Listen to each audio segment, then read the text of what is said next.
Ռազմական ներուժը ադրբեջանական հրամանատարությունը հարձակողական գործողություններ ծավալեց Ֆիզլուց հարավ տեղաբաշխված հայկական դիրքերի ուղղությամբ։ Գրոհներ էին ձեռնարկում օդից և ցամաքից։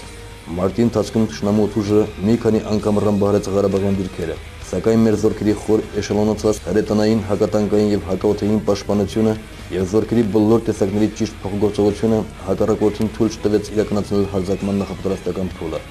Դեռ ավելին, Ղարաբաղյան ուժերը մարտագծի որոշ հատվածներում հնարավորություն ստացան անցնելու հակահարձակման և վերացնել Հորադիձ գյուղում ու դրան հարակից բարձունքում տեղակայված ռազմական հենակետերը։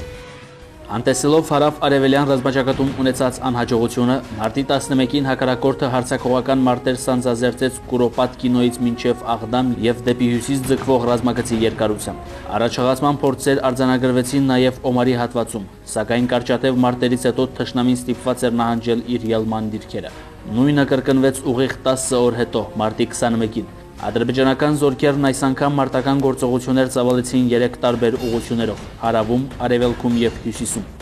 Պաշտպանության բանակի հրամանատարությունը գուշակելով սպասվող հարվածի հիմնական ուղղությունները, հակառակորդի հարվածային բռունցքին հակադրեց կազմակերպված պաշտպանություն։ Որոշ ժամանակ հետո մեր զորքերն անցան հակահարձակման և հակամարտության գոտու մի շարք հատվածներում հասան շոշափելի հաջողությունների։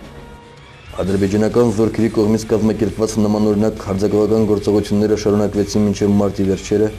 որոնցից թերևս ամենախոշորը արևելյան ռազմաճակատի ողջ երկարությամբ մարտի լույս 28-ի առավոտյան ժամը 3:15-ին ձեռնարկված հարձակումն։ Այդ օրը հակառակորդի զրահատանկային ուժերն ու մեծաքանակ հետևակը փորձեցին օգտվել գիշերային անդորից։ Ղարաբաղյան ուժերին հանկարծակի բերելու թշնամու